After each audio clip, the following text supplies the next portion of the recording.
આવા પ્રશ્નો બન્યા છે એટલે અટાણે આ બધા બિચારા આત્મદેવો આપણે બધા આત્મદેવો છીએ તો દુઃખી થઈ રહ્યા છે. ઘણા તો ફરિયાદો જ કરતા હોય, ઘરમાં ક્યારે સમયસર ખાવાનું મળતું નથી.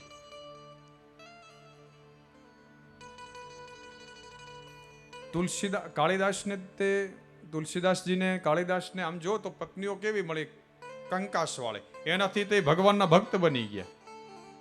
તો ક્યારેક ક્યારેક પત્ની એવી મળી જાય, વાદ વિવાદમાં બહુ હોશિયાર હોય તો આપણે સમજવું ભગવાનની કૃપા છે,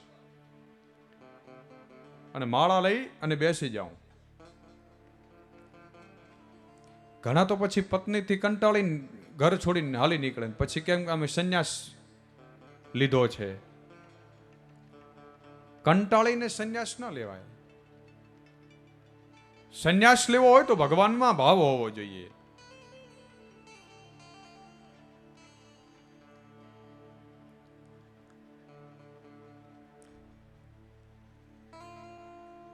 આમ તો જગત આખું જગદંબાઓથી ચાલે છે, શક્તિથી ચાલે છે.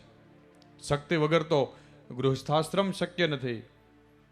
અને ચારે તે આશ્રમોમાં ગૃહસ્થાશ્રમને શ્રેષ્ઠ કયો છે.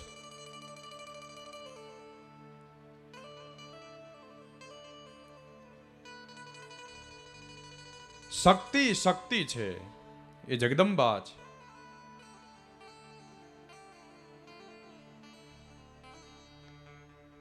બંને બહેનોએ વિચાર કર્યો, તર્ક વિતર્ક કર્યા, પછી એક યોગ્ય વિચાર કર્યો અને પછી કહ્યું, તારો પુત્ર તને જન્મે. ધુંધુલીએ કહ્યું, તો એ મને પહોંચાડી દેવાનો. તારા પતિને ધનની લાલચ છે, તો મારે ત્યાં બહુ સંપત્તિ છે, હું એને થોડું ધન આપી દઈશ. અને જે ફળ હતો એ આત્મદેવના આંગણામાં ફળિયામાં જે ગાય ઊભી હતી એ ફળ જઈ અને ધુંધુલીએ ગાયને ખવડાવી દીધું. સમય જતા એવું થયું કે પોતાની બહેનને ત્યાં પ્રસવ થયો, એક પુત્રનો જન્મ થયો. અને આ બાજુ જે ગાયને ફળ ખવડાવ્યો હતો એ ગાયથી પણ એક પુત્ર થયો છે.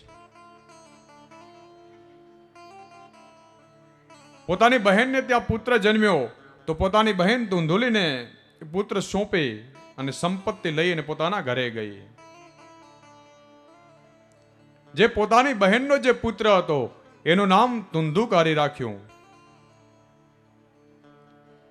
અને બીજી બાજુ જે ગાયના ઉદરથી જેનો બાળક થયો, જે બાળક થયા, જે મહાપુરુષના પ્રસાદથી જે જન્મ્યા છે, ગાયના જેવા કાન છે માટે ગોકર્ણ એમનું નામ પડ્યું છે. બોલીએ શ્રી ગોકર્ણ મહારાજ કી જય.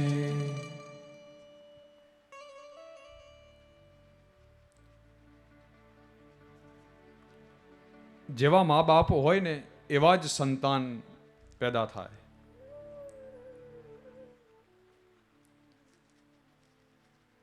પછી એમે તમે કઈ ફેરફાર ન કરી શકો.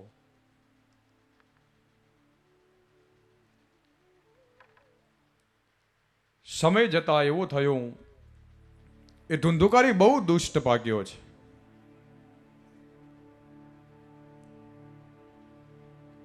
અને ગોકર્ણ મહારાજ બહુ જ્ઞાની,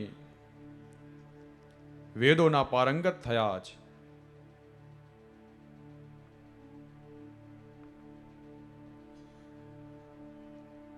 પણ ગોકર્ણ મહારાજ જેવાનો ધુંધુકારીને સંગ છે, છતાં પણ એ સુધર્યો નથી. ગોકર્ણ મહારાજ તો ઘર છોડી અને તીર્થયાત્રા માટે નીકળી ગયા છે. આ બાજુ ધુંધુકારી હવે પાપની હદ વટાવી દીધી છે. ભાગવતજી કહે છે કે ધુંધુકારી એટલો બધો દુષ્ટ થયો છે કે ગામના છોકરાઓને પકડી પકડી અને કૂવામાં ફેંકી દે, એને મારી દે. પોતાના ઘરમાં કૂતરા અને બિલાડાને પાળે છે, એને મોટા કરે છે. જ્યાં ને ત્યાં ખાય છે, પીએ છે, જેવું તેવું ખાય છે ને પીએ છે ધંધુકારી. આપણે તે જ્યાં ને ત્યાં ખાવું ન જોઈએ, કારણ આહારમાં તે ગુણ છે. જેવું તમે અન્ન લેશો એવું તમારું મન થશે. આહાર શુદ્ધૌ સત્વ શુદ્ધિ, સત્વ શુદ્ધૌ ધ્રુવ સ્મૃતિ. આહારની શુદ્ધિ હોવી જોઈએ. એટલે તો આપણા સંતો મહાપુરુષો સત્સંગમાં કહે છે કે આપણે ધર્મ ધર્મ કરીએ છીએ, પણ એ પ્રથમ ધર્મ ક્યાંથી ચાલુ થાય છે? તો આપણે તો મહાપુરુષો કહે છે કે પ્રથમ ધર્મ એ રસોઈ ઘરથી ચાલુ થાય છે. કારણ કે આપણે જેવું જમીએ છીએ એવા જ આપણા મનમાં વિચારો આવે છે. નહીતર પછી ક્યારેક ટ્રાય કરજો, ભેંસનું દૂધ ખાતા હોય તો પછી આળસ ચડી જાય, એ ઊંઘે બહુ. ગાયનું દૂધ ખાતા હોય તો સ્ફૂર્તિ હોય.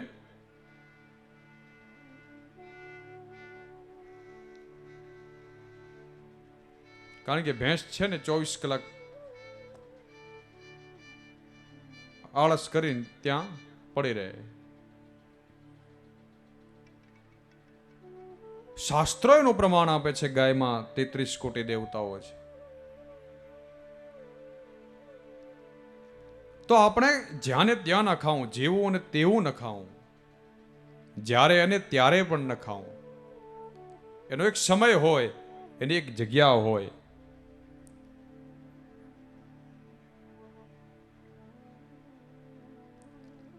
ધુંધુકારીએ ઘરમાં, શ્રીમદ ભાગવતજી કહે છે કે પોતાના ઘરમાં 5 વેશ્યાઓ, એ વેશ્યાઓ એટલે 5 વિષયો છે. 5 વિષયોને એ સેવન કરે છે. 5 વિષયોનું પોતાની માને મારે છે. પોતાના પિતાની બધી જ સંપત્તિ એને વેડફી દીધી. એક દિવસ એવું થયું, સંપત્તિ માટે પોતાની માને મારી પોતાની માં રાત્રે અડધી રાત્રે જઈ કૂવામાં પડી અને આત્મહત્યા કરી. ધુંધુલીએ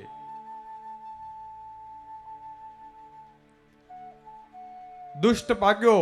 એક વખત એવું થયું કે 5 જે વિષયો, જે કુલટાઓ છે, જે સ્ત્રીઓ છે, એને ઘરમાં રાખી છે. અમને એને સંતોષવા માટે એક વખત કોઈ રાજાનું ધન હરીને લાવ્યો છે ધુંધુકારી.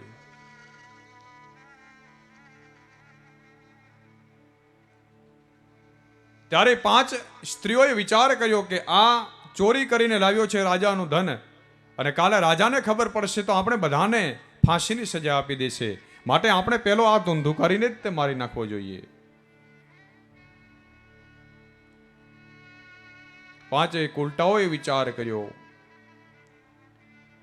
ધુંધુકારી બહાર ગયો હતો, પાછો આવ્યો, એવું ષડયંત્ર કર્યું અને ધુંધુકારીને પગથી બાંધી અને ઊંધો લટકાવ્યો છે.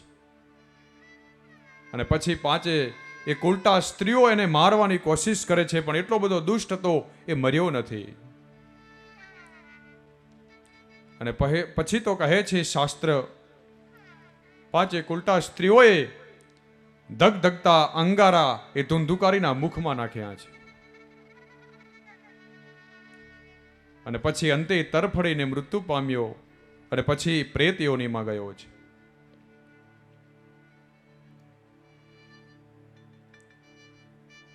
આ બાજુ જ્યારે ગોકર્ણ મહારાજ તીર્થયાત્રા કરતા હતા એ સમયે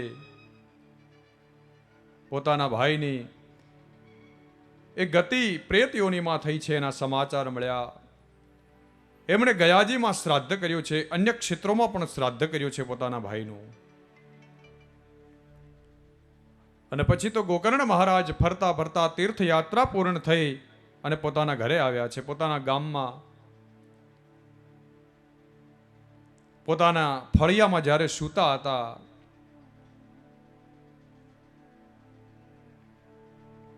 જ્યાં અડધી રાત્ર થઈ ત્યાં તો એ પ્રેત બનેલો ધુંધુકારી આવ્યો, જેને તે રૂપ બતાવવા લાગ્યો ગોકર્ણ મહારાજને. ત્યારે ગોકર્ણ મહારાજે વિચાર કર્યો કે કોઈ અધોગતિએ ગયેલો કોઈ જીવ લાગે છે. પોતાની અંજલિમાંથી પાણી લઈને છાટ્યું, ત્યાં તો પેલો ધુંધુકારી મૂળ સ્વરૂપમાં આવીને રડવા લાગ્યો પ્રેત યોનિમાં. ધુંધુકારી કહે છે કે મહારાજ, હું તમારો ભાઈ છું ધુંધુકારી. ત્યારે ગોકર્ણ મહારાજ કહે છે કે મેં તો તારું ગયાજીમાં શ્રાદ્ધ કર્યું છે, અન્ય ક્ષેત્રોમાં પણ મેં તારું શ્રાદ્ધ કર્યું છે, તો પણ તારી આ ગતિ કેમ?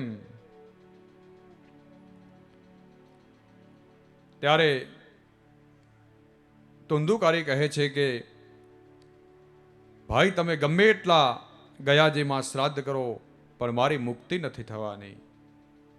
કારણ કે એટલા બધા મેં અસંખ્ય પાપો કર્યા છે કે શ્રાદ્ધ મારી મુક્તિ નહીં કરાવી શકે. અને ગયાજી શ્રેષ્ઠ છે. બધી જગ્યાએ આપણે તર્પણ ક્રિયા કરાવડાવીએ, શ્રાદ્ધની ક્રિયા, એમાં છેલ્લે ગયાજી શ્રેષ્ઠ છે. ત્યાં શ્રાદ્ધ થઈ જાય.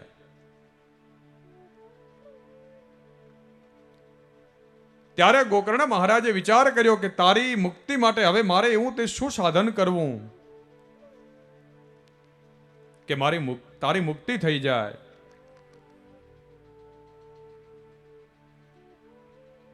અને એ જ સમયે શાસ્ત્ર કહે છે, શ્રીમદ ભાગવત કહે છે, પોતાની અંજલિ ભરે અને ગોકર્ણ મહારાજે સૂર્યની ગતિને થંભાવી દીધી છે. કેટલો તપોબળ હશે કે જે સૂર્યની ગતિને થંભાવી શકે. પણ એ પરમાત્મામાં લાગેલા હોય ત્યારે. અને પછી સૂર્ય ભગવાન એ ગોકર્ણ મહારાજને પ્રેરિત કરે છે, કહે છે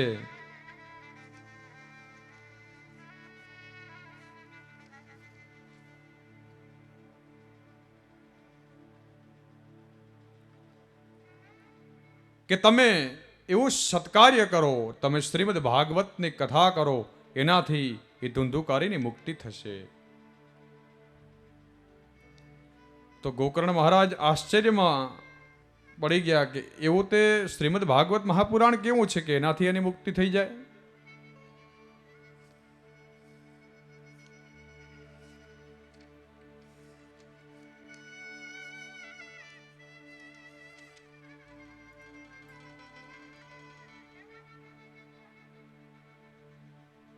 તો સૂર્ય ભગવાને કહ્યું કે કથા શ્રીમદ ભાગવતની તમે સપ્તાહ કરો.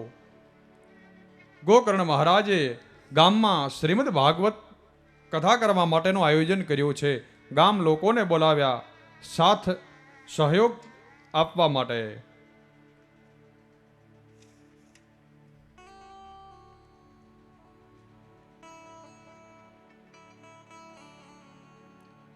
પણ કથાની પહેલા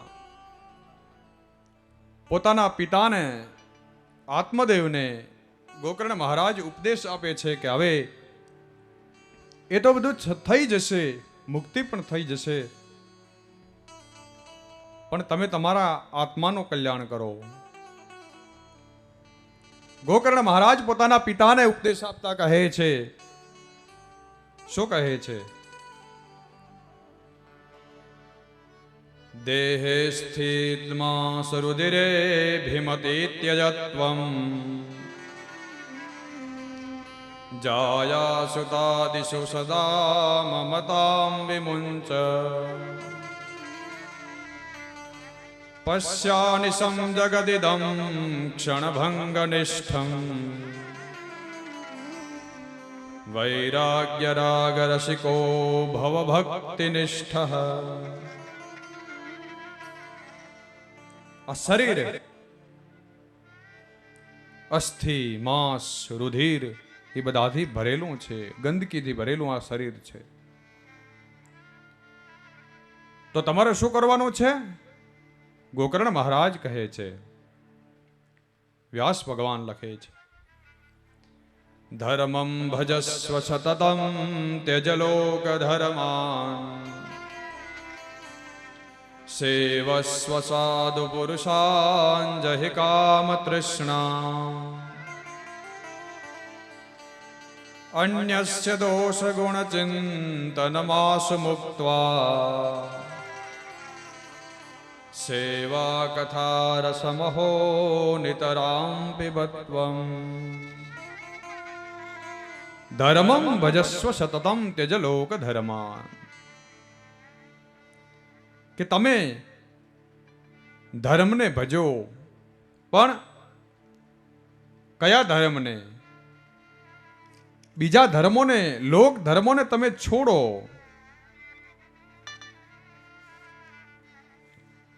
એ લોક ધર્મો અંત સમયે કંઈ કામ નહીં આવે.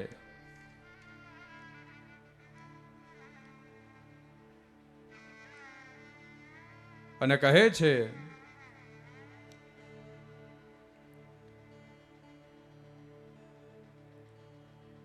કે સપ્તાહ શ્રવણ ચાલુ કર્યું ગોકર્ણ મહારાજે, અને જે પ્રેત બન્યો છે, જે ધુંધુકારી, એ કથામાં આવી અને જોયું તો ક્યાંય એને જગ્યા ન મળી, કારણ કે એ પ્રેતના રૂપમાં રહેલો છે. તો એને ક્યાંય જગ્યા ન મળી, તો એ કથાની અંદર જે વાંસ હતો તો એની અંદર એ પ્રવેશ કરી ગયો છે. 7 ગાંઠ વાળો એક વાંસ, એની અંદર એ પ્રેત ધુંધુકારીએ પ્રવેશ કર્યો છે.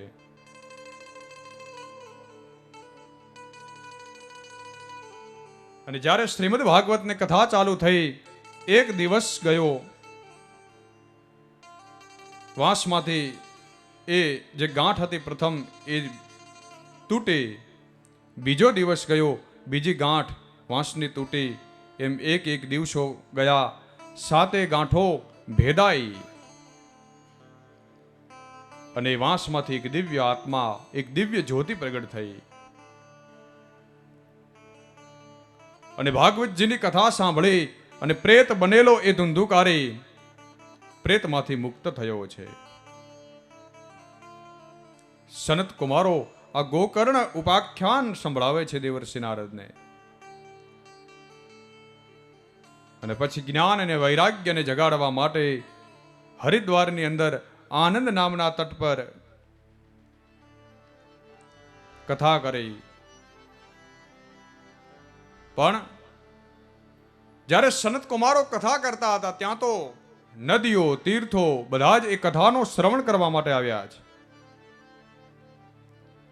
અનેકાની તીર્થો, અનેકાની નદીઓ, ત્યાં સંતો, મહાપુરુષો, ઋષિઓ બધા જ ત્યાં વધાર્યા છે.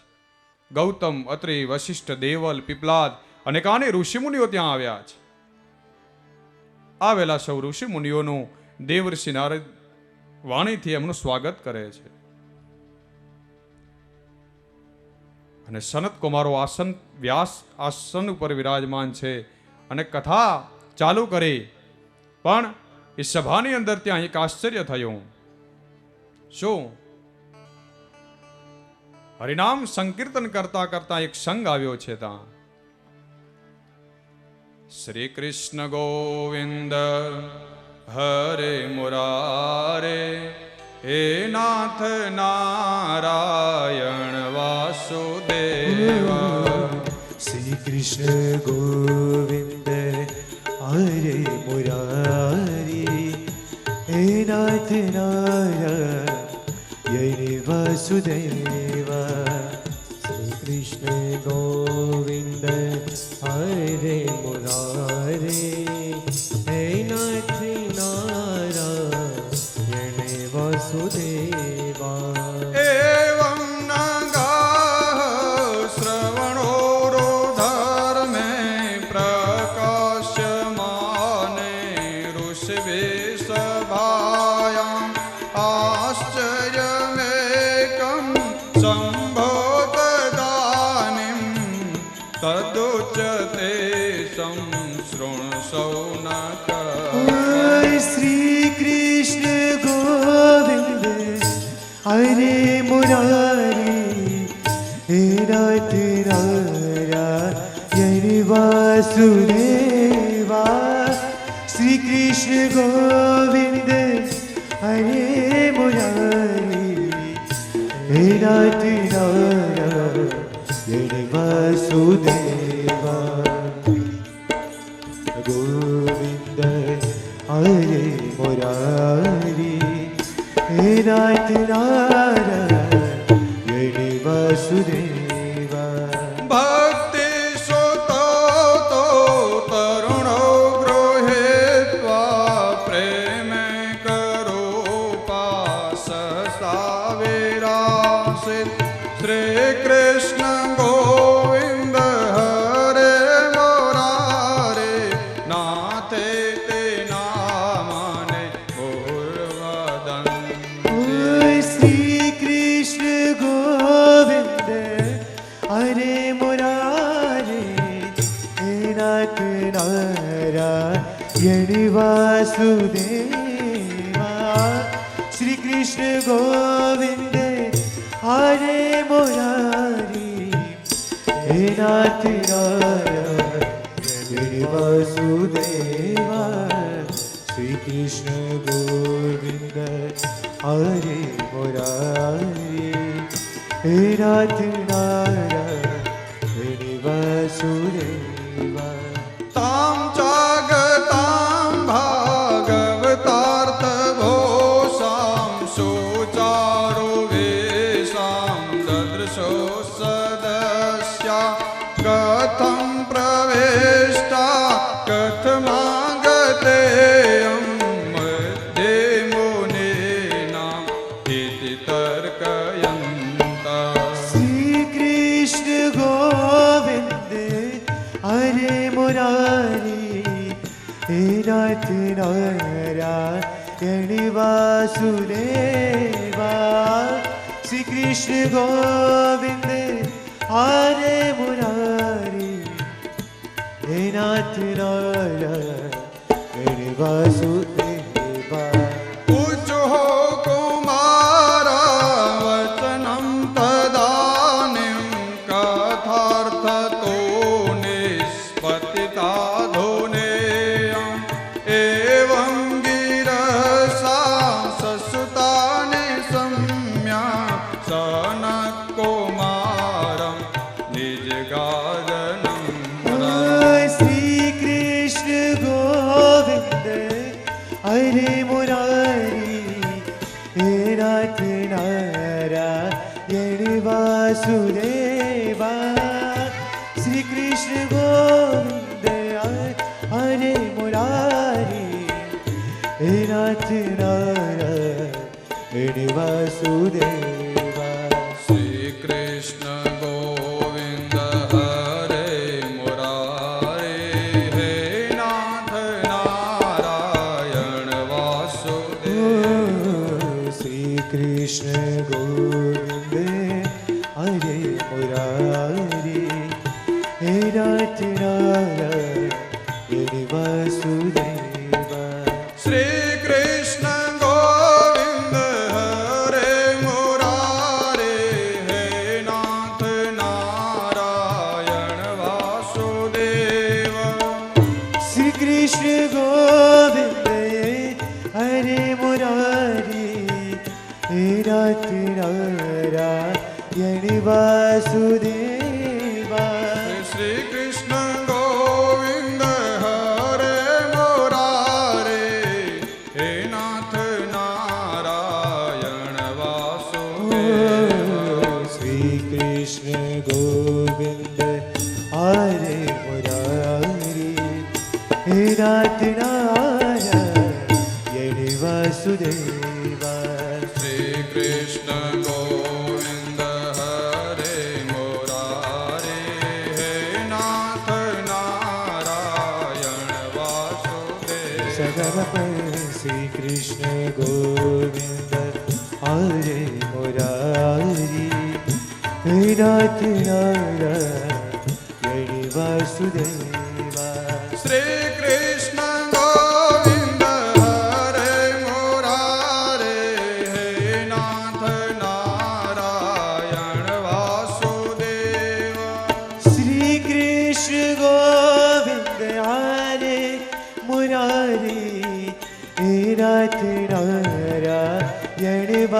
વાસુદેવા શ્રી કૃષ્ણ ગોવિંદ હરે મોરારે નાથ નારાયણ વાસુદેવા શ્રી કૃષ્ણ ગોવિંદ હરે મુરારી હે નાથ નારાયણ વાસુદેવા શ્રી કૃષ્ણ ગોવિંદ હરે મુરારી હે નાથ નારાયણ વાસુદેવા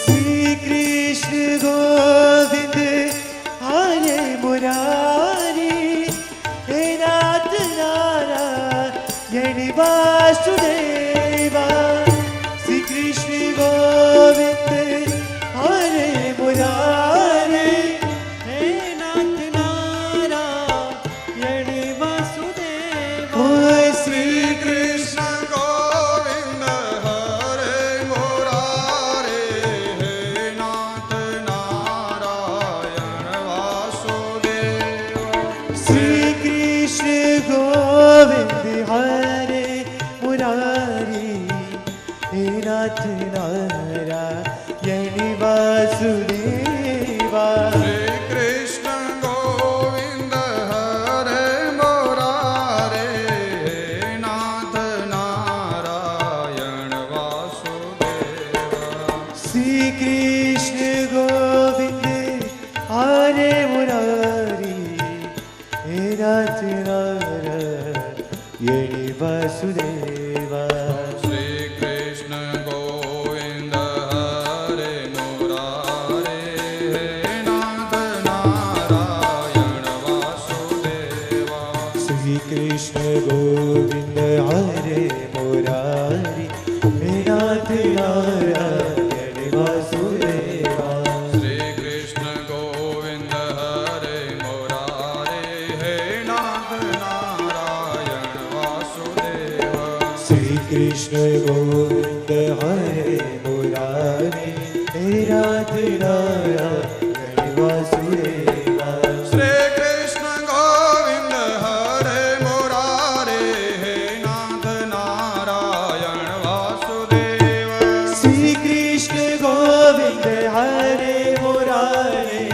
હે નાથ નારાયણ વાસુદેવા શ્રી કૃષ્ણ ગોવિંદ હરે મોરારે હે નાથ નારાયણ વાસુદેવા શ્રી કૃષ્ણ ગોવિંદ હરે મુરારી હે નાથ નારાયણ વાસુદેવા શ્રી કૃષ્ણ ગોવિંદ હરે મોરારે હે નાથ નારાયણ વાસુદેવા શ્રી કૃષ્ણ ગોવિંદ હરે મુરારી હે નાથ નારાયણ વાસુદેવા શ્રી કૃષ્ણ ગોવિંદ હરે મોરારે હે નાથ નારાયણ વાસુદેવા શ્રી કૃષ્ણ ગોવિંદ હરે મુરારે હે નાથ નારાયણ વાસુદેવા શ્રી કૃષ્ણ હે નાથ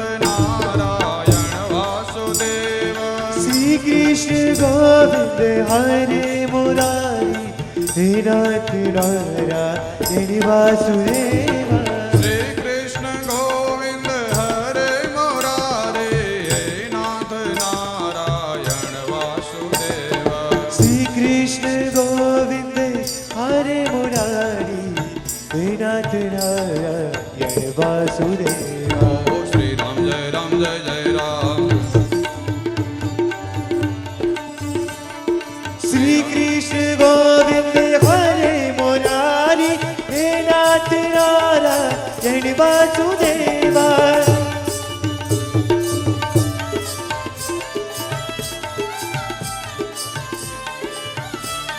શ્રી રામ જય રામ જય જય રામ શ્રી રામ જય રામ જય જય રામ जय राम जय जय राम श्री राम जय राम जय जय राम श्री राम जय राम जय जय राम श्री राम जय राम जय जय राम श्री राम जय राम जय जय राम श्री राम जय राम जय जय राम श्री राम जय राम जय जय राम श्री राम जय राम जय जय राम श्री राम जय राम जय जय राम श्री राम जय राम जय जय राम श्री राम जय राम जय जय राम श्री राम जय राम जय जय राम श्री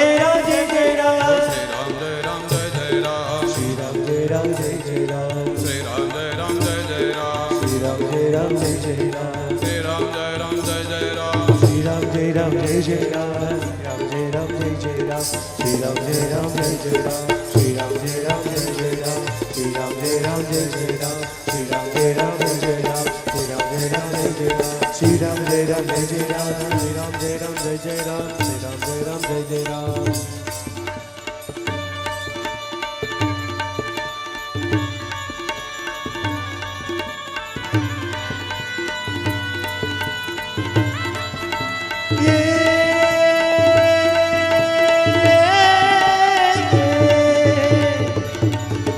रसीमा घोड़ी रंगमा घोड़ी रसीमा घोड़ी रंगमा रोड़ी कासिर मार सीजी मारो शाम दुलारो मधुकर गाड़ो बम्बरियो वेणु बगाड़ी रसी अनुरागी मन मामल के चांदनियो सीजी मारो शाम दुलारो मधुकर गाड़ो बम्बरियो जी मधुकर गाड़ो बम्बरियो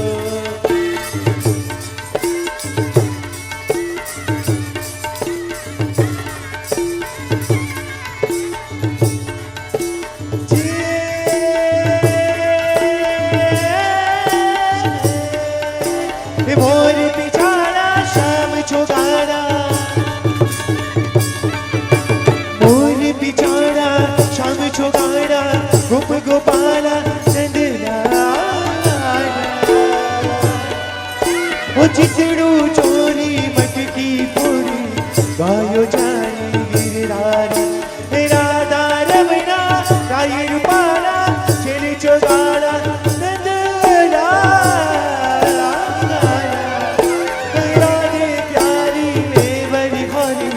गोकुड़ियावो गिरधारी रे जिरे गोकुड़ियावो गिरधारी रे जिरे गोकुड़ियावो गिरधारी रे जिरे गोकुड़ियावो गिरधारी। बोलिए श्री कृष्ण कन्हैयालाल की। श्री कृष्ण गोविंद हरे मुरारी हे नाथ नारायण वासुदेवा श्री कृष्ण गोविंद हरे मुरारी हे नाथ नारायण વાસુદેવ. જ્યારે સનત કુમારો કથા કહી રહ્યા હતા એ મધ્યમાં ભક્તિ મહારાણી પોતાના બંને પુત્રો જ્ઞાન અને વૈરાગ્યને લઈ અને કથાના અર્થમાંથી એ સભાની વચ્ચે ઉપસ્થિત થયા છે, પ્રગટ થયા છે. તો બધાને આશ્ચર્ય થયું કે આ કેવી રીતે બન્યું. ત્યારે સનત કુમારો કહે છે કે ભક્તિ મહારાણી એ ભગવાનના ગુણોથી, ભગવાનની કથાથી એ પુષ્ટ થાય છે.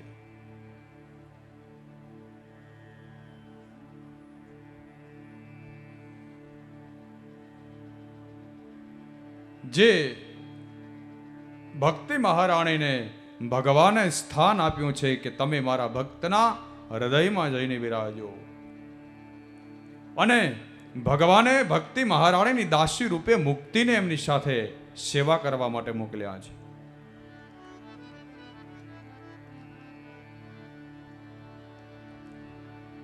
પણ આ બધું ક્યારે થઈ શકે? દેવર્ષિ નારદ જેવા જ્યારે જીવનમાં કોઈ સંત મળી જાય,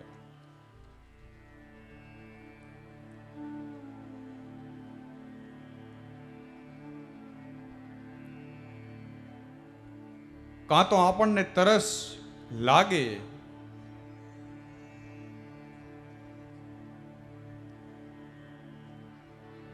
તો એ સદગુરુનું આપણને દર્શન થાય,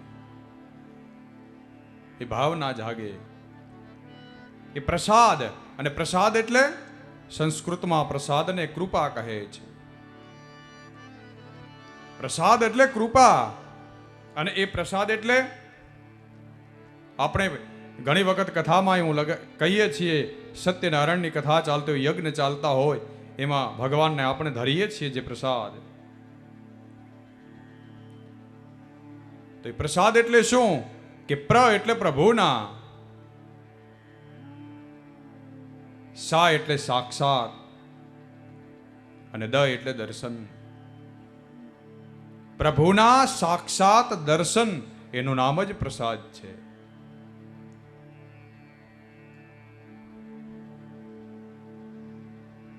પછી સત્યનારાયણની કથા ચાલતી હોય ને જે પ્રસાદ લેવા જઈએ છીએ ને તે 5મો અધ્યાય પૂરો થાય ને એ નહીં.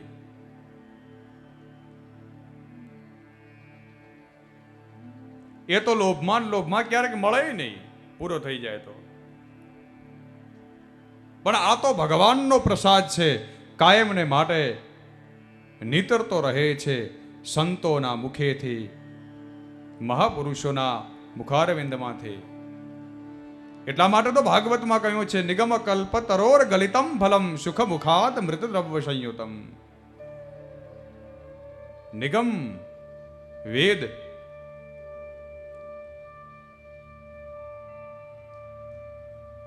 વેદોનું પરિપક્વ કોઈ ફળ હોય તો એ શ્રીમદ ભાગવત છે. અને તે પાછું એવું કાચો નહીં, ગલિતમ ફલમ. કેરી જ્યાં સુધી કાચી હોય ત્યાં સુધી ખાટી લાગે, પછી એ કેરી પરિપક્વ થઈ જાય એટલે પછી પાકે એટલે આપણને એનો રસ બહુ મીઠો લાગે, કેરી મીઠી લાગે. એમ વેદોને આપણે જાણતા નથી, વેદોને આપણે જાણી ન શકીએ. ઋષિમુનિઓને તો ખબર છે કે કળિયુગ આવી રહ્યો છે, કળિયુગના લોકો માટે વેદો સમજવા બહુ અઘરા છે. અને બધાએ તે વેદોને બોલી પણ ન શકે, વેદનો અધિકાર બધાને નથી. એટલા માટે શાસ્ત્રોનો સાર લીધો છે, વેદોનો સાર લીધો છે શાસ્ત્રોમાં. અને વેદ વ્યાસે ભાગવતજી કહેવાય છે કે એ વેદોનું પરિપક્વ ફળ છે. વેદો એ મૂળ છે અને એનો ફળ રૂપે જો કોઈ હોય તો એ શ્રીમદ ભાગવત છે. એટલા માટે પીબદ ભાગવતમ રસમાલયમ મુહુરહો રસિકા ભુવિ ભાવુકા.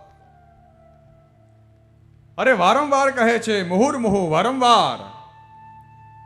ભુવિ ભાવુકા, આ પૃથ્વી પર રહેલા તમામ જીવોને કહે છે ભાગવતકાર કે તમને તો કેટલા સદભાગ્ય છે તમારા કે તમને શ્રીમદ ભાગવત મળ્યું છે. તો હવે વાલા તમે એને વારંવાર પીઓ, એનું રસપાન કરો. તમે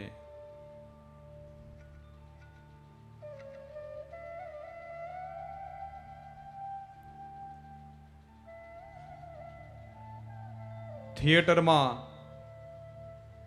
200 રૂપિયાની ટિકિટ લઈને ફિલ્મ જોવા જાય, પણ અહીંયા તો મફતમાં આવવાનું છે તોય વાલા નથી આવતા.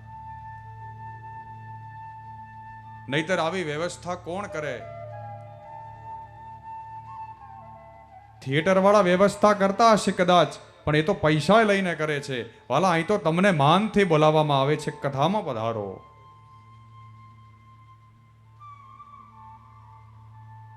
ये सदुपयोग करना है हमारी संपत्ति का, लक्ष्मी जी का. અને ઘણાને તો આપ્યું હોય છે પણ વાપરી નથી શકતા.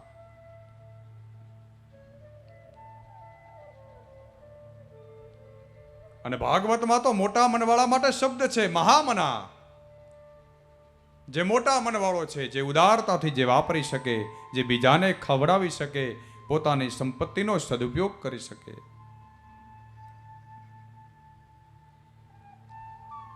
કેવું શીતળ લાગે કથા મંડપ.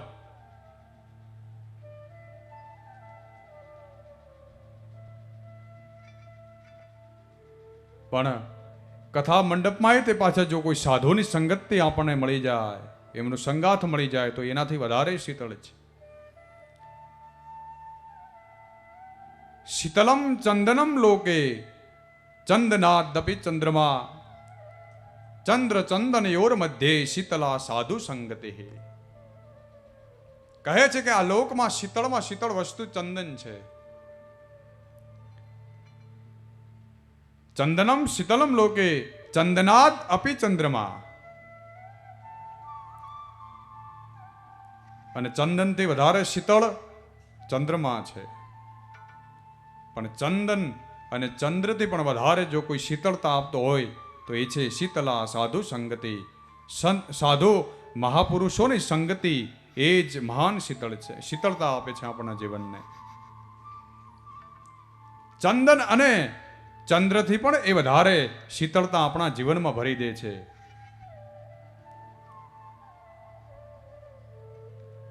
કારણ કે ચંદન અને ચંદ્રને તો જ્યારે આપણે એમનો સ્પર્શ કરીએ ત્યારે આપણને શીતળતાનો અનુભવ થાય. એ તો માત્ર આપણે સ્પર્શ કરીએ તો એક આંગળી જ શીતળ કરે, પણ કોઈ સદગુરુ મળી જાય તો સાત જન્મ આપણા શીતળ બનાવી દે છે અને ભગવાનની પ્રાપ્તિ કરાવી દે છે. માટે સેવસ્વ પુરુષમ પુરુષાન જહિ કામ તૃષ્ણા. સેવસ્વ સાધુ પુરુષાન જહિ કામ તૃષ્ણા. એ કથામાં ગોકર્ણ મહારાજ પોતાના પિતાને એ જ વાત કરે છે કે સેવસ્વ સાધુ પુરુષાન. તમે સાધુ પુરુષોને સેવો, સાધુ પુરુષોની તમે સેવા કરો અને કામ તૃષ્ણાને તમે હવે છોડો. એ બધાથી તમે વિરક્ત થઈ અને વનમાં જઈ અને હરિભજન કરો.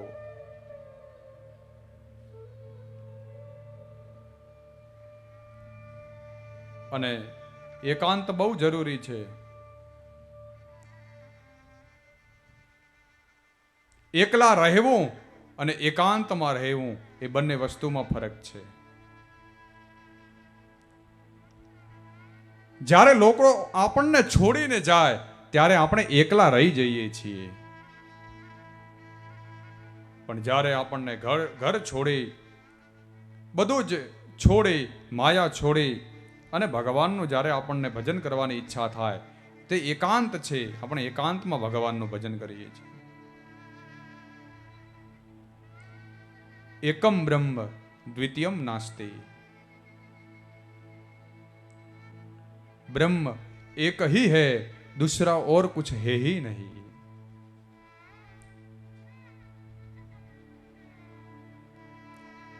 એટલે જ્યાં આ બધું દેખાય છે એ બ્રહ્મમય છે.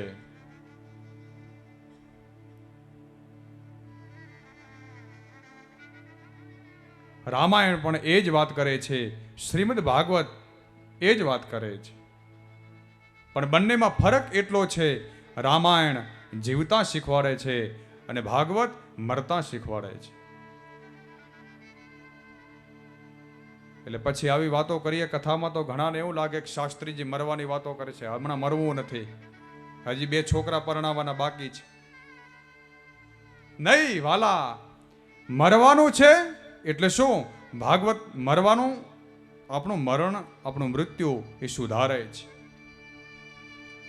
રામાયણ શીખવાડે છે કે કેવી રીતે જીવવું અને ભાગવતજી શીખવાડે છે કે કેવી રીતે મરવું. તમારું મૃત્યુ કેવી રીતે મંગલમય બને એ ભાગવતજી શીખવાડે છે. કારણ કે ભાગવતજીમાં ભગવાનના પરમ ભક્તોના ચરિત્રનું વર્ણન કરવામાં આવ્યું છે. અને આ તો શ્રીમદ ભાગવત તો વેદો ઉપનિષદામ સારાત જાતા ભાગવતી કથા. અને મહાપુરુષો કહે છે સદા સેવ્યા શ્રીમદ ભાગવતી કથા. જ્યાં સુધી તમારું જીવન ચાલે છે. જ્યાં સુધી આ પંચ મહાભૂતથી બનેલું આ શરીર ટકે રહે ત્યાં સુધી તમે શ્રીમદ ભાગવતનું શ્રવણ કરો, એનું ગાન કરો.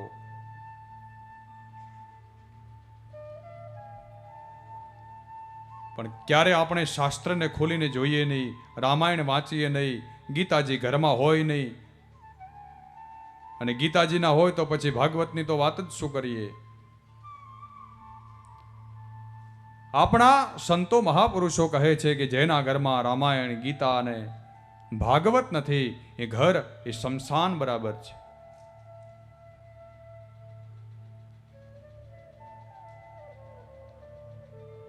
નહીતર તો પછી ઘણી કથામાં ઘણાને ઘરે પછી મહાભારત પડ્યું હોય ને પછી તમને આપવા આવે, શાસ્ત્રીજી તમે રાખો, હવે અમારા કાંઈ કામનું નથી, ધૂળ ખાય છે, અમે તો રાખી લઈશું. એમ કે પાછા મહાભારત ઘરમાં રાખીએ એટલે પાછું ઘરમાં મહાભારત થાય છે. તો પછી ન તો ત્યારે ક્યારે ન થયું, નથી ઘરમાં એટલે એ પ્રસંગ બને છે, ઘરમાં ઝઘડા થાય છે. વાલા ક્યારેક એના ઉપર શ્રદ્ધા રાખી અને ઘરમાં રાખી તો જુઓ.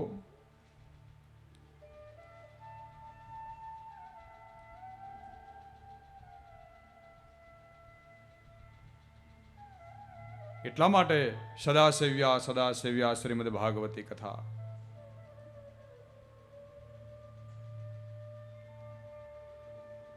તુંદુકારી જેવા પ્રેતની જો પરમ ગતિ થતી હોય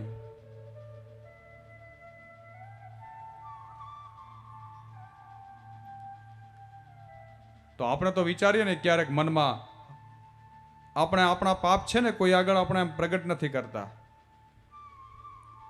આપણા વખાણ આપણે કોઈ બીજા આગળ બહુ કરીએ છીએ, પણ આપણે આપણું પાપ કોઈને કહી ન શકીએ. તમે તમારું પુણ્ય જો કોઈ આગળ કહો ને તો એટલું પુણ્ય ખતમ થઈ જાય છે. અથવા તમારા પાપ તમે કોઈ આગળ પ્રગટ કરો, કોઈને કહો તો એટલા પાપ ખતમ થઈ જાય, નાશ થઈ જાય છે. એટલે હું તો એમ કહું છું કે માણસ આગળ તો નહીં, પણ ક્યારેક ભગવાનના મંદિરમાં જઈ અને ભગવાનની સામે ભગવાનને કહેજો કે પ્રભુ આ દિવસે આટલા મારાથી પાપ થઈ ગયા છે, મને માફ કરશો. એ પાપને ભગવાન આગળ જઈ અને તમે પ્રગટ કરો તો એ પાપ બળીને ભસ્મ થઈ જશે. પણ આપણે પાપ પ્રગટ કરવા એ ભગવાન આગળ નથી જવું. ઘરમાંથી છોકરાઓ ધક્કા મૂકીને કરી અને ઘરમાંથી કાઢે અને ત્યારે આપણે ભગવાનના પગથિયે ચડીએ, ત્યારે મંદિરમાં જઈએ અને પછી પાઘડી ઉતારીને ભગવાનને કે મંદિરમાં જઈ તું હાચો હતો, શું આટલા દિવસ ખોટો હતો? એ તો હાચો જ છે પહેલેથી, તું ખોટો છે, તને હવે ઘરમાંથી કાઢી મૂક્યો છે એટલે હવે ભગવાનના મંદિરે આવ્યો છે. હવે ભગવાન તો હાચો, એ તો સત્ય છે, એનું નામ જ છે સત્યમ.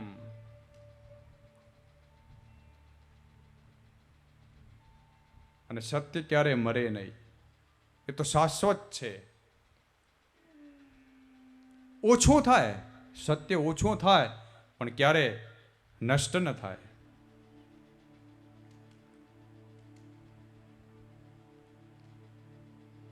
સત્ય ઢંકાઈ જાય, જેમ સૂર્યની પ્રકાશ, જેમ સૂર્ય અટાણે આવે અને પછી કોઈ વાદળો એને ઢાંકી દે તો કઈ સૂર્ય નષ્ટ ન થઈ જાય, એમ સત્ય નષ્ટ ન થઈ શકે. માત્ર માયાના પડદાની પાછળ એ સત્ય ઢંકાયેલું છે. એટલા માટે આપણા પુરાણો કહે છે, વેદો કહે છે, એકમ બ્રહ્મ દ્વિતીયમ નાસ્તિ.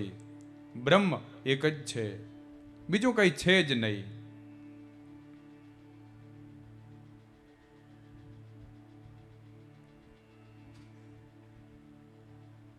અને આ બધું એ પોતે જ છે, નિર્જીવ અને સજીવ દરેક વસ્તુમાં ભગવાન કહે છે કે હું રહેલો છું. વૃક્ષોમાં, નદીઓમાં, તીર્થોમાં, માણસોમાં, બધાની અંદર હું રહેલો છું. હું બધાનો વ્યાપક છું, વિસ્તાર છું.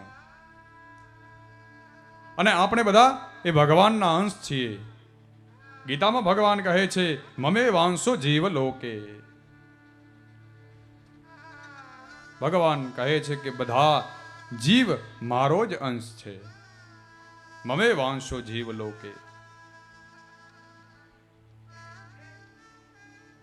અને આપણે આપણાને ઓળખી જઈએ એટલે બહુ થઈ ગયું.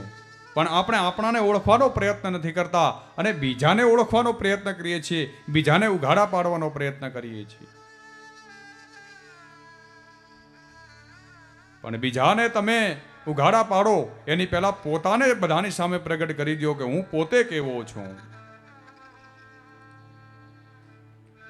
પણ આપણે તો બધા બીજાને કેમ ઉતારી પાડીએ એની હોડમાં લાગ્યા છીએ. પણ એ બધાથી છોડાવશે કોણ? આવી કથાઓ, આવા સત્સંગો.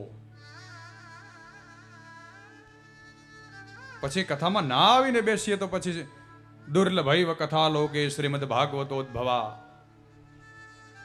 ઘણા એમ કહે પછી દુર્લભૈવ કથા લોકે શ્રીમદ ભાગવતોદ્ભવા. આ લોકમાં શ્રીમદ ભાગવતની કથા દુર્લભ છે મળવી. ઘણી કથાઓ થાય છે પણ આપણે બેસીએ તો ને એ કથા, અને પાછા આપણે કથામાં બેસીએ તો ખરા, પછી કથાએ તે આપણામાં બેસવી જોઈએ. માત્ર આપણે બેસવાથી કંઈ નહીં, આપણે કથા મંડપમાં બેઠા હોઈએ તો એ કથાએ પાછી આપણામાં બેસવી જોઈએ.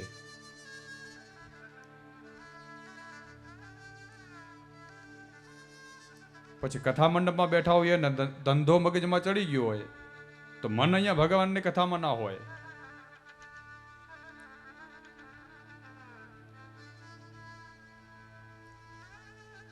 પણ એ બધાને સમજવું હોય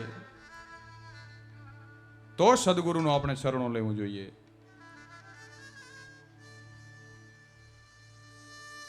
આ છે ને સંતો છે એ ભગવાન અને માણસો વચ્ચેનું માધ્યમ છે.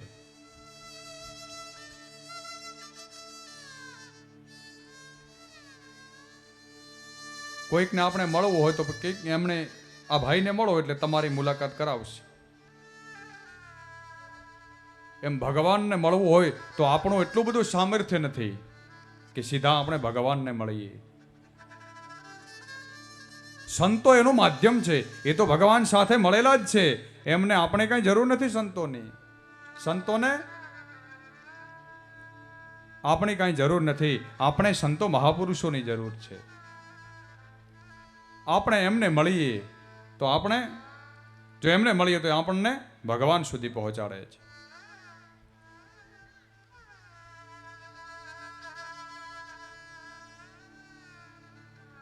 આપણે એવું મનમાં ધારણ કરી લઈએ કે આપણે સંદેશો ગુરુજી પાસે લઈ જઈએ અને ગુરુજી ભગવાન સુધી પહોંચાડે.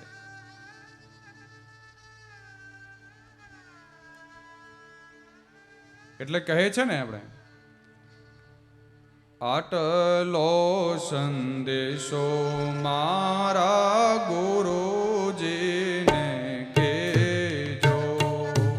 આટલો સંદેશો મારા ગુરુજીને કહેજો. આટલો સંદેશો મારા ગુરુજીને કહેજો. આટલો સંદેશો મારા ગુરુજીને કહેજો. સેવકના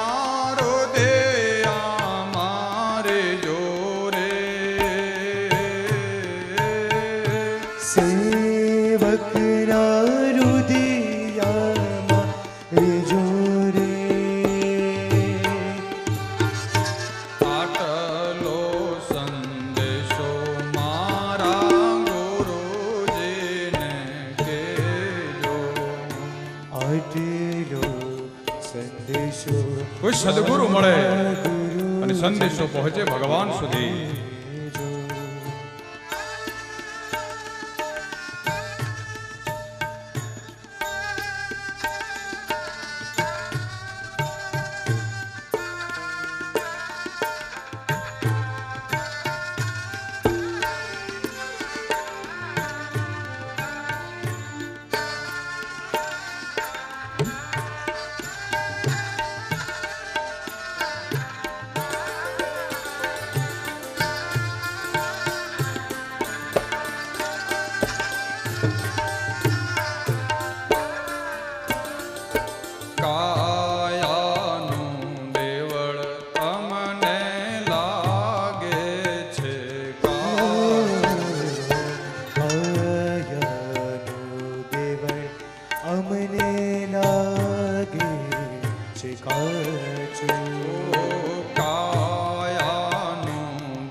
કવિઓ કહે છે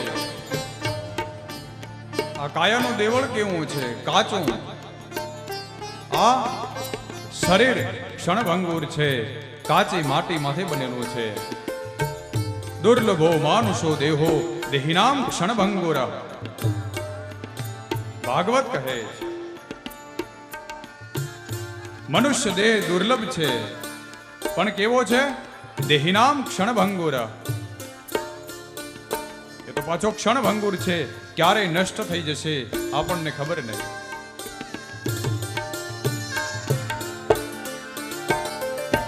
કાયા તરસીને હંસો ક્યાં જઈ સમાસે.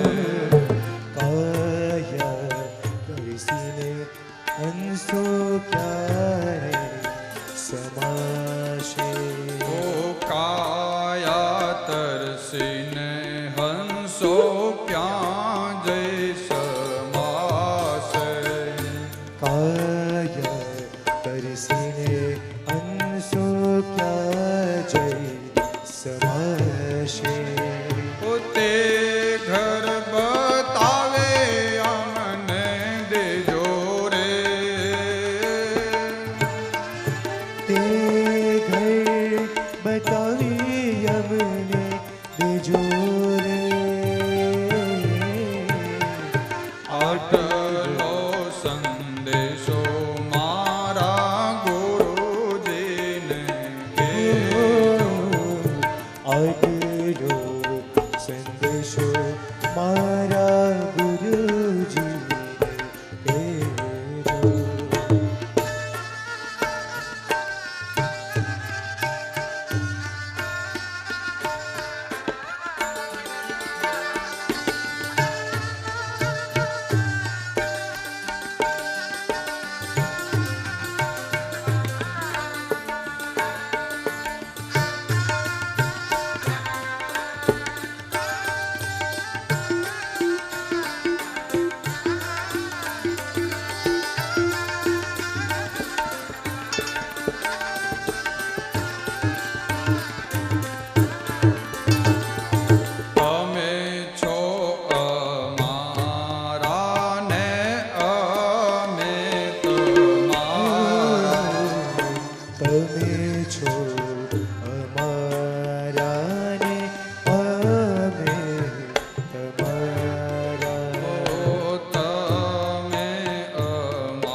ભાગવતકાર કહે છે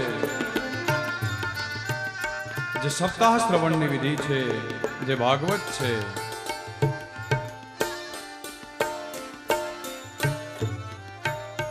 સંપુષ્ટ થવાય એનાથી